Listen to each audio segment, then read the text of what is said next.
ಅಲ್ಲದೆ ಈ ಜಗತ್ತಂತಕ್ಕಂಥದ್ದು ನೀರು ನಿರಂಕಾರವ. ಓಂ ಅಂತಕ್ಕಂಥ ಶಬ್ದ ಒಂದೇ ಐತಿ, ಏನೇನು ಇಲ್ಲ. ಈ ಸೃಷ್ಟಿಯನ್ನು ಉತ್ಪತ್ತಿ ಮಾಡಬೇಕು. ಮನುಷ್ಯನಿಗೆ ಸಂಕಲ್ಪ ಅಂತ ನೋಡಿ, ಯಾವಾಗ ಇಚ್ಛೆ ಆಗ್ತದೆ. ಏನ್ ಇಚ್ಛೆ ಆಗ್ತದಂದ್ರೆ ನಾವೇನಾರೇ ಒಳ್ಳೇದು ಊಟ ಮಾಡ್ಬೇಕು, ಒಳ್ಳೆ ಹೊಲ ಗಳಿಸ್ಬೇಕು, ಒಳ್ಳೆ ಮನೆ ಗಳಿಸ್ಬೇಕು, ಒಳ್ಳೆ ಮಹಾ ಗುರುಗಳ ಕಡೆ ಹೋಗಿ ಗುರು ದೀಕ್ಷೆಯನ್ನು ಪಡೆದುಕೊಂಡು ಗುರುವಿನ ಮಾಡ್ಕೋಬೇಕು. ಈ ಪಂಚ ಮಹಾಭೂತ ಶರೀರವನ್ನು ಉದ್ಧಾರ ಮಾಡ್ಕೋಬೇಕು. ಇದು ಮೋಸಮಯ ಶರೀರವನ್ನು ಹೋಗಿ ಮಂತ್ರಮಯ ಶರೀರವನ್ನು ಮಾಡ್ಕೋಬೇಕಂತೇಳಿ ಮನುಷ್ಯನೊಳಗೆ ಇಚ್ಛಾ ಮಾಡ್ತಾರ ಮನುಷ್ಯ. ಹಾಗೆ ಸ್ವಯಂ ಬ್ರಹ್ಮನ ಮನುಷ್ಯನೊಳಗೆ ಇಚ್ಛಾ ಮಾಡು. ಈ ಭೂಮಿಯನ್ನ ತಯಾರು ಮಾಡಬೇಕು. ಈ ಭೂಮಿಯನ್ನ ನೀರು ನಿರಂಕಾರವನ್ನು ತೆಗೆದು ತಯಾರು ಮಾಡ್ಬೇಕಂತೇಳಿ ಸ್ವಯಂ ಬ್ರಹ್ಮನ ಇಚ್ಛೆ ಆಯ್ತು. ಅವನ ನೇತ್ರದಿಂದ 3 ಹನಿಗಳನ್ನು ಈ ಭೂಮಿಗೆ ಸುರಿತ ಪುಣ್ಯಾತ್ಮರೇ. 3 ಹನಿಗಳು. ಆ 3 ಹನಿಯಿಂದ 3 ಮಂದಿ ಜನರು ಉತ್ಪತ್ತಿ ಆಗ್ತಾರೆ. 3 ಹನಿಯಿಂದ 3 ಮಂದಿ ಜನ ಉತ್ಪತ್ತಿ ಆಗ್ತಾರೆ. ಮೊದಲನೇ ಹನಿಯಿಂದ ಆದಿಶಕ್ತಿ, 2ನೇ ಹನಿಯಿಂದ ಬಸವಣ್ಣಪ್ಪ, 3ನೇ ಹನಿಯಿಂದ ಆದಿ ಕಮಲ. ಹೀಗೆ 3 ಮಂದಿ ಅಂತಕ್ಕಂಥವರು ಉದ್ಭವ ಆಗಬೇಕು ಭೂಮಿಯ ಮೇಲೆ.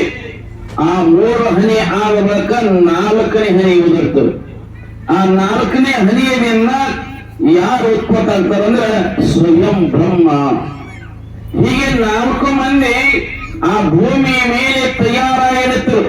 ಏನೇನು ಇದ್ದಿದ್ರೆ ನೀರು ನಿರಂಕಾರ ಅಂತಕ್ಕಂಥವನ್ನೆಲ್ಲ ಹೋಗಲಾಡಿಸಿ ಭೂಮಿಯನ್ನು ತಯಾರು ಮಾಡಿ 4 ಮಂದಿ ತಯಾರಾದ್ರೆ ಅವಾಗ ಒಂದು ಸಂಕಲ್ಪ ಮಾಡ್ತಾರೆ. 4 ಮಂದಿ ಕೂಡಿಕೊಂಡು ಎಲ್ಲೆಲ್ಲಿ ಈ ಜಗತ್ತಿನೊಳಗೆ ಏನೇನೈತೆ ಅವನ್ನೆಲ್ಲ ವಿಚಾರ ಮಾಡ್ಕೊಂಡು ಬರೋಣ ಅಂತೇಳಿ 3 ಮಂದಿ ಸಂಕಲ್ಪ ಮಾಡಿ 3 ಮಂದಿ ಒಂದೊಂದು ದಿಕ್ಕಿಗೆ ಕಳಿಸಿ ಸ್ವಯಂ ಬ್ರಹ್ಮ ಅಂತಕ್ಕಂಥ ತಾವೊಂದು ದಿಕ್ಕಿಗೆ ನಿಂದಿರ್ತಾನೆ.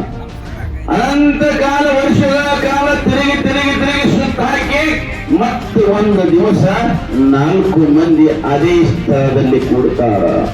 ಅವಾಗ ಬಸವಣ್ಣ ಅಂತಕ್ಕಂಥ ಬಸವಣ್ಣಪ್ಪ ವೀಕ್ಷಣೆ ಮಾಡ್ತಾರ ಮನುಷ್ಯನೊಳಗೆ. ಅಪ್ಪ, ಈ ಒಂದು ಒಳ್ಳೆ ಸಮಯದಲ್ಲಿ ಕೂಡಿ ಇವಾಗ ಮತ್ತೆ ಯಾವಾಗ ಕೂಡ್ತೇವೆ ಗೊತ್ತಿಲ್ಲ. ಎಷ್ಟೋ ವಿರಾ ಹೋಗಿತ್ತು. ಆ ವಿರಾ ಆದ ಮತ್ತೆ ಇಲ್ಲಿ ಬಂದು ಕೂಡಿವಿ.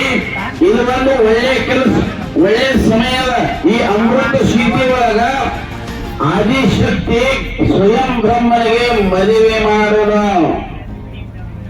ಅದಕ್ಕ ವಿಚಾರ ಮಾಡಿ ಸ್ವಯಂ ಬ್ರಹ್ಮನಿಗೆ ಆದಿಶಕ್ತಿಗೆ ಲಗ್ನವನ್ನು ತಯಾರು ಮಾಡ್ತಾನ ಬಸವಣ್ಣಪ್ಪ ಅಂತಕ್ಕಂಥ. ಅವರಿಗೆ ಲಗ್ನವನ್ನು ಮಾಡಿ ಅಕ್ಷಿತವನ್ನು ಹಾಕ್ತಾರ ಪುಣ್ಯಾತ್ಮರೇ. ಅದಕ್ಕಾಗಿ ಏನ್ ಹೇಳ್ತಾರೆ ಕೇಳಿದ್ರೆ ಮಹಾತ್ಮರು, ಶಿವನಿಗಿಂತ ಬಸವ ಹೆಚ್ಚಿಗೆ, ಬಸವಗಿಂತ ಶಿವ ಹೆಚ್ಚಿಗೆ. ಇವನಕ್ಕಿಂತಲೂ ಅವ ಹೆಚ್ಚಿಗೆ, ಅವನಕ್ಕಿಂತಲೂ ಇವ ಹೆಚ್ಚಿಗೆ ತಯಾರ. ಅಲ್ಲಿ ಬಸವಗಿಂತ ಶಿವ ಹೆಚ್ಚಿಗೆ, ಶಿವಗಿಂತ ಬಸವ ಹೆಚ್ಚಿಗೆ. ಯಾಕಂತಂದ್ರೆ ಸ್ವಯಂ ಬ್ರಹ್ಮನಿಗೆ ಆದಿ ಕಮಲನಿಗೆ ಇಬ್ಬರಿಗೆ ಕೂಡಿಕೊಂಡು ಆದಿಶಕ್ತಿಗೆ ಮದುವೆ ಮಾಡಿ ಅಕ್ಷತ್ರವನ್ನು ಹಾಕಿಯಲ್ಲಿ ಎಲ್ಲ ಜಗತ್ತಿಗೆ ಅದೇ ಒಂದು ಪಾಠ ಸಾರಿ ಹಾಕಿಕೊಟ್ರು ಎಲ್ಲ ಜನರಿಗೆ ಪುಣ್ಯಾತ್ಮರೇ ಅಂತಕ್ಕಂಥ ಮಾತುಗಳನ್ನ ಹೇಳಿ ಜಗತ್ತಿನೊಳಗೆ ಮಹಾಮಾ ಗುರುಗಳಾದ ಕರೆ ಬಹಳ ಮಂದಿ ಬಹಳ ವಿಚಿತ್ರಗಳ ಜಗತ್ತಿನೊಳಗೆ. ಇಂಥ ಒಂದು ಗುರುಗಳು ಸಿಗಬೇಕಾದ್ರೆ ಏನೋ ಪೂರ್ವ ಜನ್ಮದ ಪುಣ್ಯ ಇದ್ದಿರ್ಬೇಕು ನಂಬುದು. ಯಾಕಂದ್ರೆ ಇಂಥ ಗುರುಗಳ ನಿಮ್ಮ ಊರಿಗೆ ಬಂದು ನಿಮ್ಮ ಗ್ರಾಮದಾಗೆ ವಾಸವನ್ನು ಮಾಡಿ ಯಾವ ಭಕ್ತ